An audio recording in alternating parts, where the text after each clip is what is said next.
ಕರ್ನಾಟಕ ರಾಜ್ಯ ರೈತ ಸಂಘದ ವತಿಯಿಂದ ನಂಜನಗೂಡಿನ ತಾಲೂಕು ದಂಡಾಧಿಕಾರಿ ಕಚೇರಿ ಎದುರು ತಾಲೂಕು ಆಡಳಿತದ ವಿರುದ್ಧ ನಿದ್ದೆ ಮಾಡುವ ಚಳುವಳಿ ಹಮ್ಮಿಕೊಳ್ಳಲಾಗಿದೆ.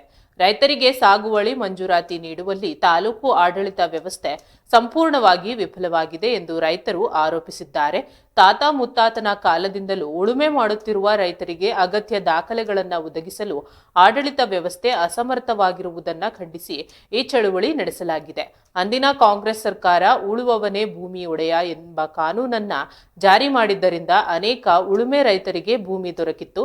ಆದರೆ ಪ್ರಸ್ತುತ ಕಾಂಗ್ರೆಸ್ ಸರ್ಕಾರದ ಅವಧಿಯಲ್ಲಿ ಉಳ್ಳವನೇ ಭೂ ಒಡೆಯ ಎನ್ನುವ ಸ್ಥಿತಿ ನಿರ್ಮಾಣವಾಗಿದೆ ಎಂದು ರೈತರು ಆಕ್ರೋಶ ವ್ಯಕ್ತಪಡಿಸಿದ್ದಾರೆ. ಎಲ್ಲಸಲ್ಲದ ಭೂ ದಾಖಲೆಗಳನ್ನು ಸೃಷ್ಟಿ ಮಾಡಿ ರೈತರ ಸಾಗುವಳಿ ಭೂಮಿಯನ್ನ ಕಿತ್ತುಕೊಳ್ಳುವಂತೆ ವ್ಯವಸ್ಥಿತವಾಗಿ ಆಡಳಿತ ವರ್ಗ ಕಾರ್ಯನಿರ್ವಹಿಸುತ್ತಿದೆ ಎಂದು ಆರೋಪಿಸಿ ಸ್ಥಳೀಯ ಶಾಸಕರಿಗೆ ಹಲವು ಬಾರಿ ಮನವಿ ಮಾಡಿದರೂ ಯಾವುದೇ ಪ್ರಯೋಜನವಾಗಿಲ್ಲ ಎಂದು ರೈತರು ಹೇಳಿದ್ದಾರೆ. ಈ ಸಂದರ್ಭದಲ್ಲಿ ರೈತರು ತಹಶೀಲ್ದಾರರ ಕಚೇರಿ ಎದುರು ನಿದ್ದೆ ಮಾಡುವ ಮೂಲಕ ತಮ್ಮ ಆಕ್ರೋಶ ವ್ಯಕ್ತಪಡಿಸಿದ್ದಾರೆ. ಇಲ್ಲಿಗೆ ನಮ್ಮ ರಾಜ್ಯ ಕಾರ್ಯಾಧ್ಯಕ್ಷರಾದಂಥ TR ವಿದ್ಯಾಸಾಗರ್ ಅವರು ಸಹ ಕೆಲವೇ ಕ್ಷಣಗಳಲ್ಲಿ ಬರ್ತಾರೆ. ಮತ್ತು ಈ ಭಾಗದ ಶಾಸಕರಿಗೂ ಸಹ ನಾವು ಸುಮಾರು ಬಾರಿ ಮನವಿ ಮಾಡಿದ್ದೀವಿ.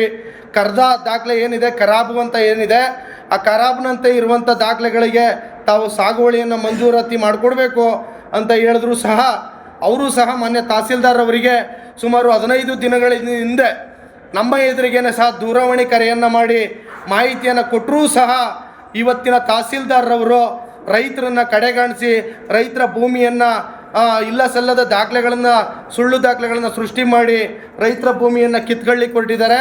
ಹಾಗಾಗಿ ಇವತ್ತು ನಾವು ಮಾನ್ಯ ತಹಸೀಲ್ದಾರ್ ಕಚೇರಿಯ ಮುಂದೆ ಎಲ್ಲರೂ ಸಹ ನನ್ನ ರೈತ ಬಾಂಧವರು ಏನು ಉಳುಮೆ ಮಾಡ್ತಾಯಿದ್ರು,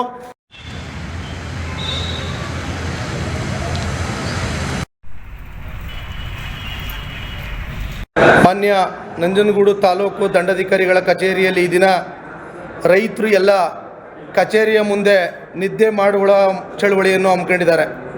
ಕಾರಣ ಏನಪ್ಪ ಅಂತಂದರೆ, ಉಳುವವನೇ ಭೂಮಿ ಒಡೆಯ ಅಂತ ಹೇಳಿ ಆ ಕಾಲದಲ್ಲಿ ಇದೇ ಸರ್ಕಾರ